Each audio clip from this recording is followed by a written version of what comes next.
최상목 경제부총리가 원화 가치 하락 시 이득을 보는 미국 국채를 2억 원 상당 매입한 사실이 밝혀지면서 논란이 커지고 있습니다. 네, 더불어민주당은 이에 대해 명백한 배임이라며 강하게 비판했는데요. 네, 이원혁 민주당 부대변인은 논평을 통해 경제사령관이 원화 가치 하락에 베팅하는 것은 부적절한 행위라고 지적했습니다. 네, 보도에 따르면 최상목은 지난해 미국 국채 30년물을 매수했으며 2023년에도 대통령실 경제수석 재임 시 1억 7천만 원 상당의 미국 국채를 매입한 바 있는데요. 네, 최상목은 당시에도 국민들과 야당의 큰 비판을 받고 미 국채를 매도하겠다라고 밝혔지만 불과 1년 만에 다시 미국 국채를 사들인 사실이 확인이 된 겁니다. 네, 미국 국채는 기본적으로 원달러 환율이 상승할 경우 이득을 볼 수 있는 구조인데요. 네, 특히 지난해 하반기 원달러 환율이 급등하는 상황에서 미 국채를 매입했다면 네, 경제부총리가 환율 상승을 부추기는 행위를 한 셈이라는 비판이 나오고 있습니다. 네, 민주당 이원혁 부대변인은 원화 가치 하락으로 기업과 국민이 고통받고 있는 가운데 경제 정책을 책임지는 국무위원이 반대편에서 돈을 벌고 있었다는 것은 심각한 문제라고 지적하며 경제 수장으로서 환율 안정에 최선을 다했다면 미국채 매입 시점을 명확히 공개하라고 촉구했는데요. 네, 그러면서 민주당은 경제 정책을 결정하는 경제 수장이 원화 가치 하락에 베팅한 것이야말로 심각한 문제라며 책임을 묻겠다며 강하게 경고했습니다. 네, 또 다른 소식입니다. 윤석열 쉴드를 치면서 생쇼를 펼치고 있는 전환길이 급기야 이번 대형 산불이 간첩들의 소행이라는 음모론을 퍼뜨리면서 국민들에게 큰 비판을 받고 있습니다. 네, 전환길은 한 유튜브 방송에서 우리나라에 간첩이 없다고 할 수 없고 불을 지르고 싶어하는 사람들이 있을 것이라며 산불이 북한과 반국가 세력의 방화라는 주장을 반박하려면 증거를 제시해야 한다라는 역대급 망언을 날렸는데요. 네, 본인은 아무 근거 없이 음모론을 제기하면서 반박하려면 증거를 대라는 황당한 개소리를 날리고 있는 겁니다. 네, 또 전한길은 자신의 유튜브 채널 조회수가 급감한 것이 구글 코리아의 개입 때문이라는 음모론도 제기했는데, 네, 전한길은 과거에는 조회수가 100만이 넘었지만 지금은 10만도 안 된다라며 보이지 않는 힘이 작용했다고 본다라고 주장했는데, 네, 하지만 정작 물증은 없다라고 밝혔는데요.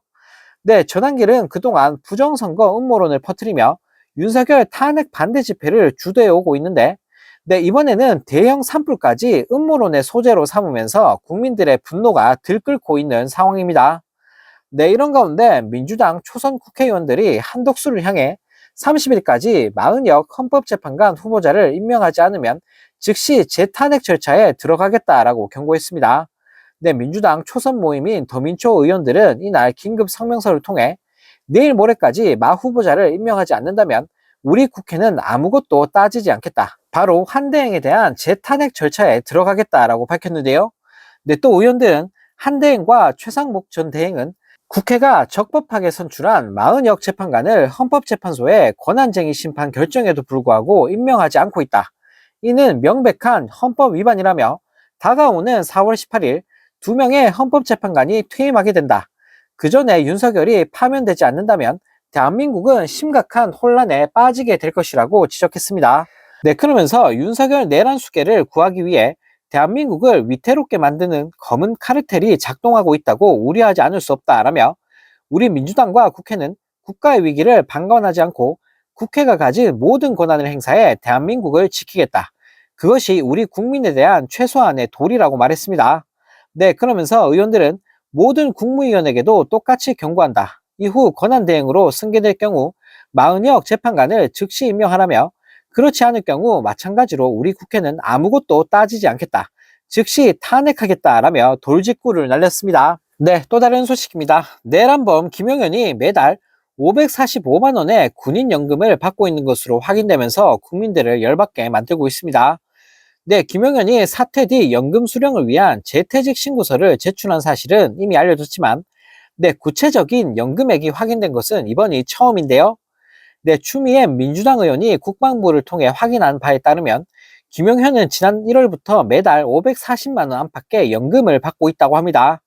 네, 특히 김용현은 비상계엄 이튿날인 지난해 12월 4일 사표를 냈고 하루 뒤인 12월 5일 윤석열이 사의를 수용하자 곧바로 연금 재수령을 신청했는데요. 네, 앞서 추미애 의원은 지난 1월 전역한 뒤에라도 내란죄나 그에 준하는 중대한 범죄를 저지른 경우에는 연금을 지급하지 않도록 군인연금법 개정안을 발의한 상태입니다.